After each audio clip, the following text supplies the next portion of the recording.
Civil Service Exam, Math Reviewer number 55 and 56. So i-post nyo po muna, try munang sagutan bago panoodin ang solution ko.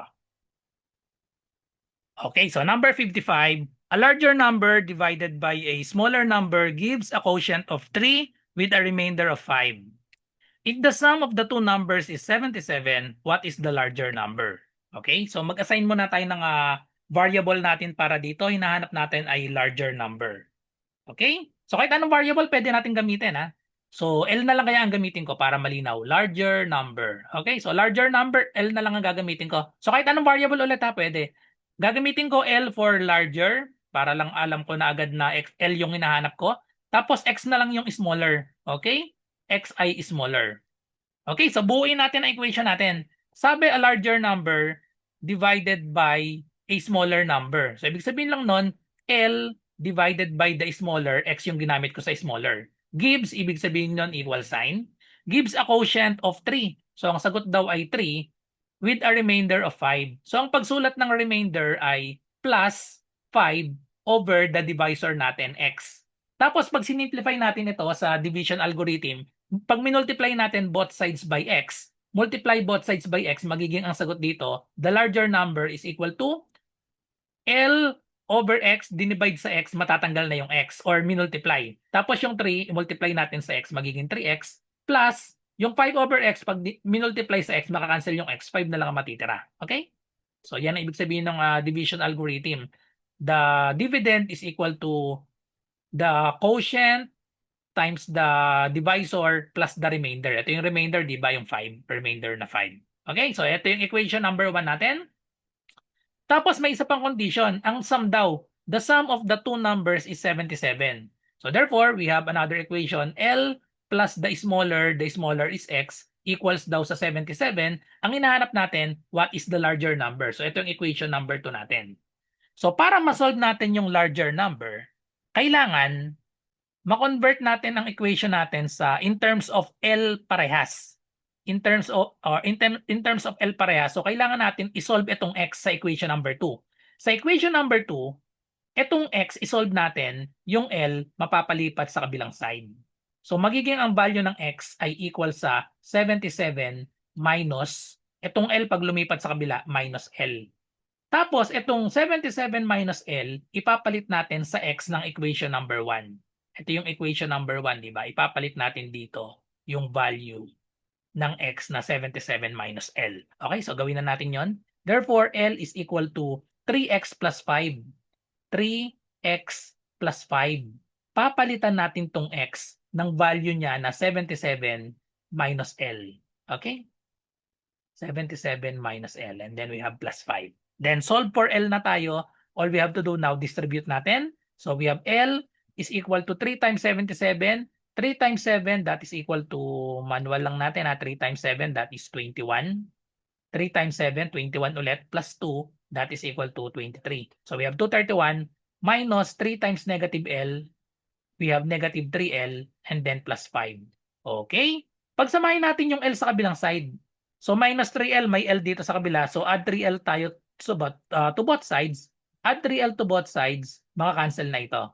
Therefore, L plus 3L, may invisible na 1 yan. 1L plus 3L, we have 4L, is equal to, i-combine na natin ito, 231 plus 5, that will be equal to 236. 236 na i-divide natin. To get the value of L, last step, divide both sides by 4. Ayan, eksakto yan dahil 36, last 2 digits divisible sa 4. So, cancel na yung 4. Ang magiging value na ng L ay equal sa, divide natin manually, 236 divided by 4. The answer is 23 divided by 4, that is 5. 5 times 4, 20. Subtract natin, we have 3, bring down 6. 36 divided by 4, eksakto siya sa 9. 9 times 4, 36. Okay, wala nang remainder. So therefore, the larger number is letter D, 59. Ayun, sakto 59. Okay, so ang value ng L ay 59. So next number 56. Burahin natin. So number 56, a dealer sold a certain number of portable TV sets at 6,400 pesos each. The dealer would have taken in as much money had 3 fewer sets been sold at 7,680. How many sets were sold at 6,400 pesos? So i-assign natin yung hinahanap dito, how many sets. how many sets were sold at 6,400? Ilalat ko yon na X. Tapos, buuin natin na equation. Step by step gawin natin. A dealer sold a certain number of portable TV sets. Yung certain number, yun na nga yung inassign natin na X. Okay? A dealer sold a certain number of portable TV sets at 6,400 each. So, ibig sabihin, yung total cost nun, i-multiply lang natin. We have 6,400 times the number of portable TV sets sold. So, multiply natin sa X. Sabi, the dealer would have taken in as much money. So, parehas daw. Ibig sabihin nun, equal sign. Okay? The dealer would have taken in as much money had 3 fewer sets. 3 fewer sets, edi itong X, gagawin nating X minus 3. Kasi 3 fewer sets. 3 fewer sets been sold at 7,680. So, i-multiply natin sa panibagong price, 7,680. Okay. So, how many sets were sold at 6,400? Ito na po ang ating working equation. Okay, so ang kailangan lang natin gawin, i-distribute natin ito. So, we have 6,400x is equal to 7,680 multiply sa x, at magkaroon lang ito ng x, and then minus, i-multiply natin ito, 3 times 7,680. Tapos, pagsasamahin natin itong dalawa, so ilipat natin sa left side ito. So, subtract lang tayo ng 7,680x, magiging negative ito, 7,680x, para makancel na ito, 0 na yan. So, i-subtract lang natin pataas kasi mas malaki itong 7,680 kaysa sa 6,400. So, magiging sagot dyan ay negative. Tapos may x equals, subtract lang natin ito. Pataas ang pagsasubtract ha. 0 minus 0, that is 0. 8 minus 0, we have 8.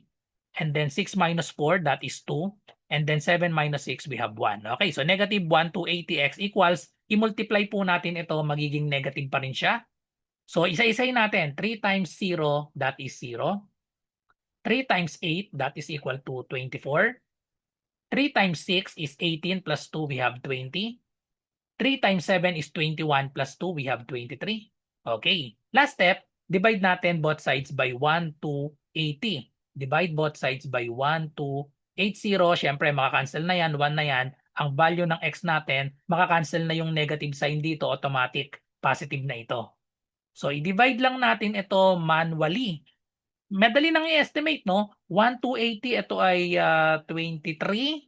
So, pwede nating tanggalin yung tigisang 0 pala dito para mas lumiit yung number natin. Pwede nating i-cancel itong tigisang 0. Parehas may 0 sa dulo, di ba? Ayan.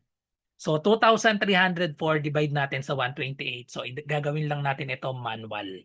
Okay, so 2,304 divided by 128. Madali namang malaman yan kasi may guide naman tayo yung mga choices. So malamang 1 lang ito kasi puro 1 itong unahan natin, no? So we have 1, we have 128, and then pag sinubtract natin, 0 minus 8 magiging 10, so magiging 2 ito. Tapos magiging itong 22 minus 12, we have 102.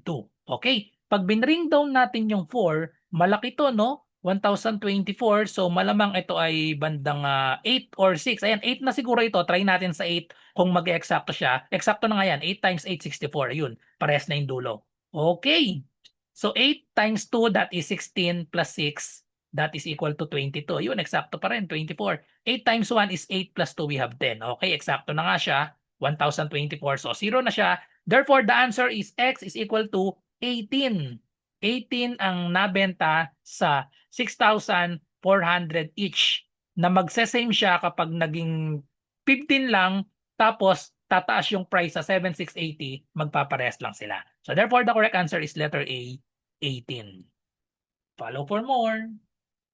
Sa mga naghahanap po ng murang civil service exam review, ito po yung offer ko sa inyo. 99 pesos lang po, all in na po ito. Meron tayong 500 slots na available. Ito po yung mga inclusion niya. 10 days math and logic tutorial via Zoom. Online po ito ha. So ang schedule na itong 10 days, ito po. Ayan, math and logic.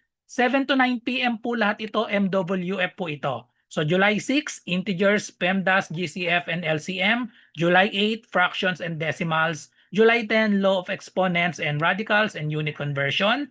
July 13, number series and number analogy. July 15, basic algebra. July 17, percentage, ratio, and proportion. July 20, word problems. July 22, data interpretation, July 24, logical reasoning, and July 27, abstract reasoning. So, madadaanan po natin lahat ng mga math and logic. Meron din tayong Google Forms reviewer sa ibang subjects kagaya ng verbal ability, analytical ability, general info. Marami rin tayong mga 150 item na mock test.